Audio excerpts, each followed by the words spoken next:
This is an in-depth look at the story and gameplay elements of the game Hogwarts Legacy. This is not a political discussion about trans activism, transphobia, or anti-Semitism. If you are watching this video hoping that I will spend the whole time dissing J.K. Rowling for her personal opinions on a controversial subject, or that I will explore the supposed anti-Semitic slant found in elements of the game and books, or that I will analyze the way that nasal breeding reinforces heteronormative stereotypes, you've clicked on the wrong video. I'm not going to talk about being betrayed by a childhood hero, how words cause real-world harm, or the alleged lack of diversity at the development studio. I'm just here to talk about the game mechanics and design in an effort to help myself, and hopefully others, understand what works and what doesn't. Hogwarts Legacy is a 3D open-world action-adventure game with some RPG and simulation elements. It was developed by Avalanche Software and published by the owners of the rights to much of the Wizarding World media franchise, Warner Bros. Games. It released on February 10th, 2023. Hogwarts Legacy is a story-heavy game, but it suffers from the same issues that many of the books do: lack of original plotting elements. You play as a male or female fifth-year student who is transferring to Hogwarts. Right away, your flying carriage is attacked, and you soon discover that you have an ability to see, and use, an ancient type of magic that most others cannot. When you arrive at Hogwarts, you will take classes, learn spells, brew potions, raise fantastic beasts, learn to ride a broom, and many other staples and tropes of the wizarding world. You will also be introduced to a rebellion led by a goblin, and get embroiled in that. You will uncover a wizard from the past who, like Voldemort, tried to transgress the appropriate bounds of magic and brought about a tragedy. As you progress through the game, your progress in the story will be repeatedly blocked by a list of tasks that you need to complete. These might be attending a new class, completing an assignment for a teacher, or some other to-do item. Upon completing these items, you'll be able to advance and learn more about your connection to this ancient magic and what Ranrock, the leader of the Goblin Rebellion, is planning. I purposefully call this a list of tasks because that is how it is presented in the UI, and that is what it feels like. When I'm hit with the set of things I need to do in The Witcher 3 Wild Hunt, I don't usually feel like I'm being gated by the developers. The things I need to do feel like a natural projection from where I am to where I need to reach. In Hogwarts Legacy, you are being tasked by a teacher that doesn't want you to go too far without completing their homework first. You will complete several trials which reveal more about the backstory of the conflict. Eventually you will confront the dark wizard who is helping the evil goblin and defeat him. At the end, you will confront Ranrock and defeat him. There are two endings, but these both funnel into the same conclusion. You can choose to use the forbidden power, or keep it a secret. But Hogwarts does not become a dark, evil place after choosing the evil path. As you play, you can stumble upon a good number of side quests from NPCs out in the world, or from students and teachers at Hogwarts. These follow many of the tropes of other lackluster side content in other open-world games. There are no real effects on the game world, and the quests feature no surprising twists, and the design is very run-of-the-mill. The characters themselves suffer from similar problems. Often, they are meant to evoke characters from the original franchise, such as Professor Sharp, the Potions Professor, being a member of House Slytherin, having shoulder-length dark brown hair, and being arrogant and strict. He is clearly meant to stand in for Severus Snape. That said, although the characters are not, for the most part, poorly written, most are one-dimensional, don't have arcs, and are just not interesting. You'll be able to walk, run, and jump relatively freely in Hogwarts Legacy. Like most 3D action games, you can climb on specific rocky surfaces. You can even swim on the surface of bodies of water.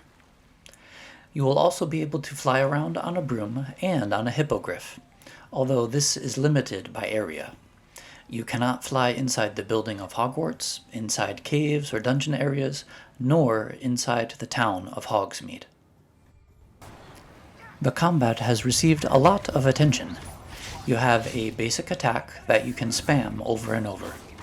Your other combat spells each have a cooldown and different color: red, purple, and orange. Your magical enemies will periodically cast a color-coded shield, and you must use a spell of magic color to break the shield.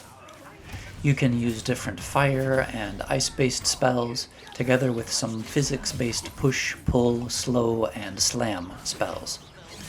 These are all flashy and fun to use, and they can be combined holistically.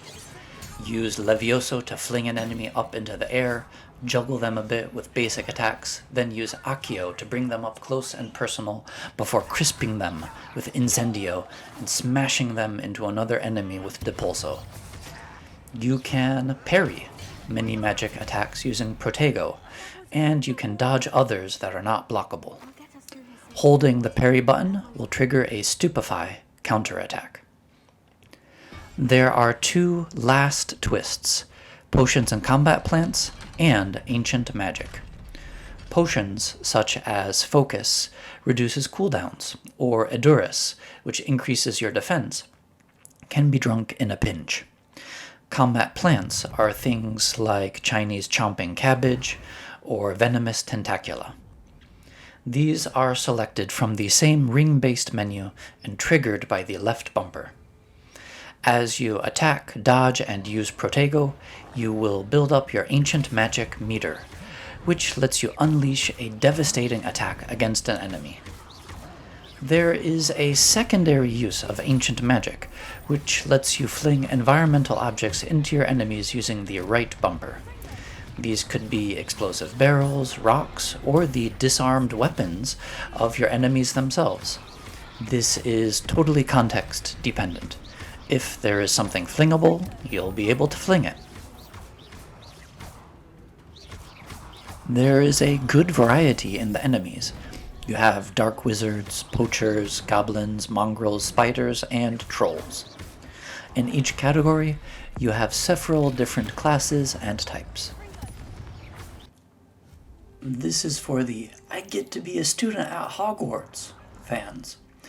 There are a number of classes you can attend, and most of these are based on scenes from the Harry Potter books and movies. There are a few mini-games related to using Accio or mixing a potion, for example. This is for the Fantastic Beasts fans.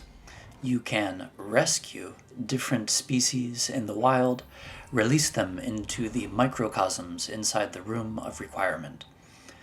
You can decorate these areas, feed your beasts, groom them, and if you have a male and female member and a breeding pen, you can breed them. There are 6 gear slots: handwear, facewear, headwear, neckwear, cloaks and robes, and outfit. As you explore, complete quests, and kill enemies, you will pick up a lot of gear. Many of them can be upgraded by using different materials harvested from rescued beasts. There are also traits, such as increased damage against mongrels, or reduced damage from trolls, that can be unlocked through completing quests or found in the environment and applied to your gear. Lastly, there is a transmog system, which allows you to change the appearance of any piece of equipment. There are tons of collectibles and activities in Hogwarts Legacy. There are bandit poacher camps to clear out, hotspots of ancient magic to find, Merlin trials to complete, field guide pages to collect, demiguise statues to find, a house chest to unlock by slapping flying keys, combat arenas to clear, broomstick races to complete. I feel breathless just saying this many, but there are more. Leveling up is tied to completing field guide challenges. As you unlock these different challenges, and as you progress through completing one of them, you will gain XP. From level 5 to level 40, you will be given 1 talent point to spend at each level up. There are 5 skill trees with 10, 10, 16, 4, and 8 skills, respectively, that you can unlock.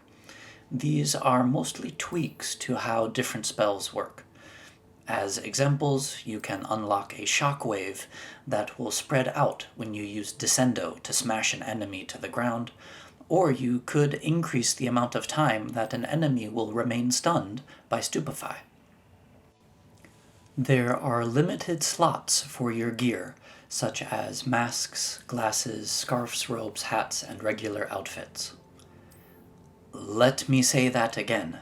In Hogwarts Legacy, part of the Wizarding World, the same franchise that features tents that are bigger inside than out, bags of essentially infinite capacity, and the microcosms inside briefcases from Fantastic Beasts, has limited inventory space. A question to whoever designed this. Why? You regularly encounter new items which you cannot pick up, cannot even check the stats on, until you destroy an item you currently have. This happened to me quite often on main quests and during side quests, both of which feature areas which you will not be able to enter again, leaving you with no choice but to destroy one of your currently held items. Oh, and you cannot sell ingredients, herbs, or materials harvested from animals to vendors, meaning that selling gear is almost your only source of income for most of the game. Yet you are still forced to destroy these items. The only way that you can increase your inventory capacity is by completing set numbers of Merlin trials, which are magic-based puzzles scattered around the world. This makes no sense whatsoever. I don't know why it's in the game, but there you have it. In the Room of Requirements, there are also limitations for each category of item: potion tables, growing tables, breeding pens, etc. I'll also just reiterate the limitations on the use of your broom here. These usually appear as a text warning: landing is not available, or cannot enter while riding a broom. And you will encounter some kind of magical shield going around the map borders and the town of Hogsmeade. One last boundary is enemy scaling. Each region of the game has an enemy level range. The enemies will try to scale to your level within that range.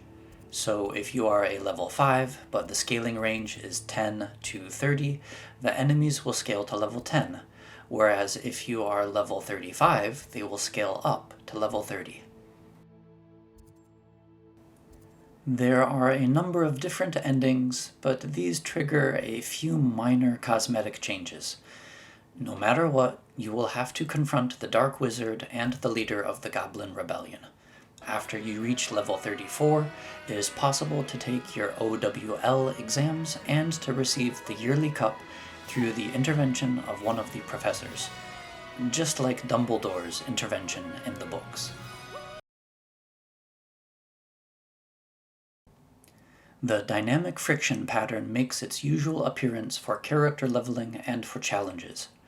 Each level requires a larger amount of XP than the previous one, and each challenge requires you to execute the action more times than the previous one.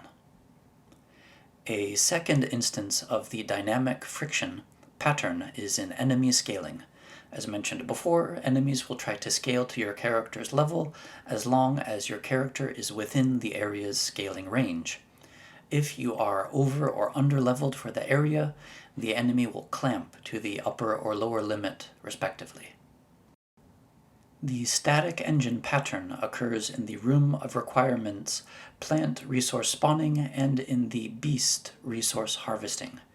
These are on timers of various lengths, but you are guaranteed to receive the resource after waiting. The stopping mechanism pattern mainly appears in the cooldowns for the various magical spells in combat. This prevents the player from spamming them. The worker placement pattern appears in your spell selection pad. You can equip up to 4 spells at a time for quick use, and you will eventually unlock up to 4 sets of these for a total of 16 that you can switch between at will. That said, you can swap out any of these 16 for any of your spells, a potential of 23 different equipable spells, not counting your basic attack, ancient magic attacks, Aloha Mora, Petrificus Totalis, Revelio, and others that are always available or are contextually available. Another instance of worker placement is in the potting tables. You can swap out what plant is being raised at any moment. To discuss the best path forward. Let us hear what the student has to say. I turned 40 years old a few months ago, and it struck me that one of the reasons I never got into Harry Potter originally was that I was already 15 when the first book was released. At that time, I was just getting into slightly more mature fantasy series, like Wheel of Time and A Song of Ice and Fire. In any case, I bypassed Pottermania, and when the movies started to come out, I was pretty underwhelmed and stopped watching after The Prisoner of Azkaban. 2 years ago, I decided it was high time that I start studying Japanese again, and I randomly decided that I would read Harry Potter and the Sorcerer's Stone in Japanese. It took the better part of 7 months, but I was able to read it out loud in Japanese. I'm currently about 100 pages into Harry Potter and the Chamber of Secrets. I have finally watched all 8 of the Harry Potter movies and the first movie of the Fantastic Beasts series. I say this to give you some background into my relationship with the franchise. Whatever you might think of J.K. Rowling's political opinions, she is not a bad writer. She is not amazing either, but she is definitely competent. She knows how to plot a story, write decent characters, and describe scenes without tripping over her own feet. That already places her in a class above, say, Dan Brown or E.L. James. Hogwarts Legacy belongs to the same class, competent but not amazing. The world itself is gorgeous and has clearly received hours and hours of love and care to make it look the way it does. The music evokes the atmosphere of the movies wonderfully, and there are hilarious bits of lore scattered everywhere. Most of the puzzles make varied use of your magical abilities, and although not mentally taxing, provide a welcome diversion from the combat. And the combat is solid. It is fast, fun, and frenetic. As an open-world game environment, however, the developers have copied many of the same elements that gamers have grown tired of over the course of the last 10 years. Lack of dynamic world events, collectibles that are there more for filling the massive space than for any meaningful purpose, copy-pasted bandit camps, side activities that are included for sake of completeness, but never fully fleshed out, non-reactive characters and environments, and much more. Just like the exploding red barrels in Ghost of Tsushima, Hogwarts Legacy has included a lock-picking minigame. You have Aloha Mora, for fuck's sake. What is the point of the minigame if you have the spell? No other spell works this way. And even worse, the lock-picking is just a window-dressed version of finding the correct angles on the twin sticks. The same activity as decrypting passwords in the Arkham series or focusing on elvish runes in Shadow of War, which makes me wonder if Warner Brothers games force their studios to include this. This is not the same level of phoned-in game design as recent Ubisoft titles, but it is just a few steps above. And speaking of Ubisoft, the horror of the UI deserves special mention here. The left stick controls a cursor, which must be manually moved over to the element you want to select. There are almost no situations where the bumpers or triggers can be used to switch between menus, and none where you use the D-pad to switch between menu items. Buying and selling requires holding the A button on the Xbox controller for a second, which disincentivizes going to the shops. I'm not sure of the logic of this, but it makes for a painful experience anytime you need to go through several menus. The RPG elements of the game also leave more to be desired. In terms of RPG mechanics, you are technically limited to 35 talent points versus 48 unlockable skills. I cannot imagine many players investing in the 4 skills in the stealth tree, so let's go with 44 skills. None of your skills drastically changes the effectiveness of your different spells, so you can freely choose among the skills, and you will probably end up playing the game in a similar way to much of the rest of the player base. The particular skills you use in combat don't matter so much, as long as you have one control spell, one damage spell, and one force spell equipped. You will be able to go through most of the combat encounters smoothly. The equipment also amounts to playing dress-up. There are only 2 stats, offense and defense, and you just have to equip items which have the biggest of those numbers. Having traits and upgrades tied to the beasts in your vivarium is a nice touch, but it is still quite shallow. In terms of RPG narrative elements, you can't become a super evil character, despite slinging around unforgivable curse after unforgivable curse. I don't really want to hear that we are role-playing a Hogwarts student, and clearly no Hogwarts student would become evil. Just hand-wave about Dracoy, Voldemort, and all the rest. Further, the NPCs will not really react to what you do or don't do either. Again, this feels the same as many of the other open-world RPGs of the last decade. I'm looking at you, Bethesda. Regarding the sim elements, we have the same problems. You can customize your wand and broomstick, and the game developers have lovingly recreated scenes from the books and movies, such as the Mandrake scene in Herbology class, or the first time you ride a broomstick. But there are no consequences of class attendance or performance or your wand choices. Long wands are not slower, for example, and flexible wands do not increase crit chance. The different cores have different descriptions, but they are just window dressing. There are cutscenes where the teacher will say, "Well done, Ari McLightningface, points to Hufflepuff." However, you can't affect the points for the different houses by your actions. You can't make Slytherin the masters of the school by answering questions in class, or by following the rules. You can't sabotage other houses, and there is no effect of getting these points. The scenes are just there for show. The other main sim elements, taking care of the beasts, are similarly shallow and facile. You brush them and feed them, and you periodically get some resources from them. But they never eat each other because they are starving due to your lack of care, since you've been busy riding your broomstick and zapping goblins and haven't stopped by the Room of Requirements in ages. nor just because one animal is clearly a carnivore and the other is clearly its prey.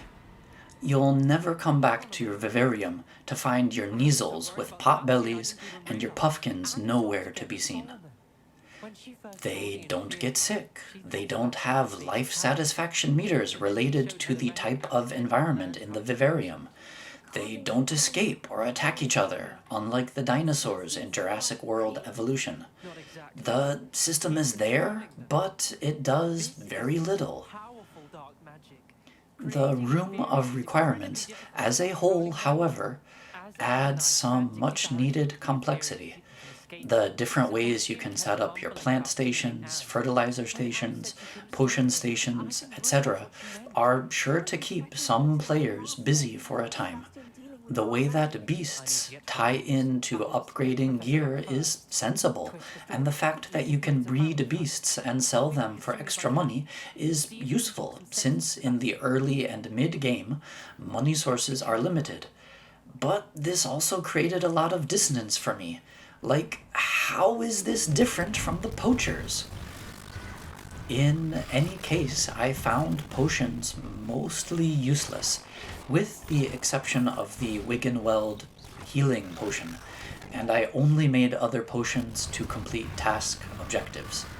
The combat plants were occasionally useful, but again, I only used them to complete a combat feat or task objective. To wrap things up, Hogwarts Legacy is not a 1 out of 10. The opinion of sex toy reviewer specialist Jana Gray over at Wired notwithstanding. It is not a 10 out of 10 either, whatever Angry Joe would like you to think. If I were rating this game, I'd give it a solid 7 or 8. It is competently executed in many areas, but has serious game design problems in others. Many of the design problems stem from copying the open-world playbook that many developers have been using for the last decade. Others stem from trying to stay true to the feeling of the Wizarding World franchise, which is not very well thought out and makes very little sense in and of itself. Still others are just bad choices by the developers. Should we give them some shit for their bad choices? Yes, of course. Should we praise them for the areas where they have excelled? Definitely. Should we be fanboys and give them a free pass? How about no? Should we go all political and barely talk about the actual game at all? Again, no. Hogwarts Legacy has undoubtedly benefited from the controversy surrounding J.K. Rowling, but that does not mean it is not worth your time. There are many moments of wonder and fun to be had here, but there are a lot of confoundingly poor design choices too. Hogwarts Legacy is not an evil game created by a team of evil developers based on an evil franchise written by an evil person. It is a mostly fun piece of entertainment that I'm sure fans of the Wizarding World will love. Even as something of an outsider, I enjoyed a lot of my time with Hogwarts Legacy, while I found the story pretty lackluster and many elements of the game design shallow. I can say much the same about many other open-world games. Watch Dogs 2, or Days Gone, or Fallout 4, for example. To pull out my favorite, overly dramatic Alexander Solzhenitsyn quote, "If only it were all so simple. If only there were evil people somewhere insidiously committing evil deeds, and it were only necessary to separate them from the rest of us and destroy them. But the line dividing good and evil cuts through the heart of every human being. And who is willing to destroy a piece of his own heart?"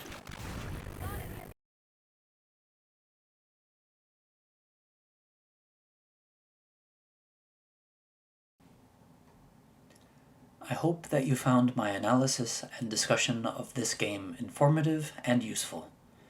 Until next time!